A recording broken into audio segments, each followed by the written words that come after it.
নমস্কার। কথায় আছে, মায়ের থেকে মমতাময়ী বোধহয় এই পৃথিবীতে আর কেউ হয় না।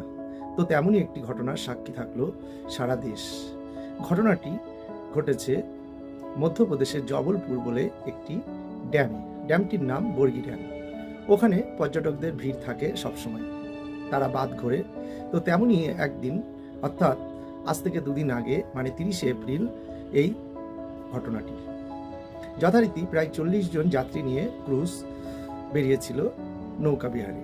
তো হঠাৎ করেই আবহাওয়া খারাপ হয় এবং ঝড়ে ওই ক্রুজ উল্টে যায় এবং অনেককেই বাঁচানো সম্ভব হলেও প্রায় 9 জন যাত্রী প্রাণ হারান। এবং যখন উদ্ধারকারীরা সেই উদ্ধার কার্যে গেছে এবং তারা একটি মর্মান্তিক ঘটনা দেখে চক্ষু চড়ক গাছ হয়ে যায়। ঘটনাটি কি? তারা দেখতে পায় যে জলে ভাসছে এক মা এবং তার বুকে আঁকড়ে ধরে আছে 4 বছরের সন্তান। অর্থাৎ মা জানে তার মৃত্যু নিশ্চিত, তবুও সে তার শিশুকে আঁকড়ে ধরে তাকে বাঁচানোর চেষ্টা। এই ঘটনা উদ্ধারকারী দল সহ সারা দেশের মানুষের মনকে নাড়িয়ে দেয়।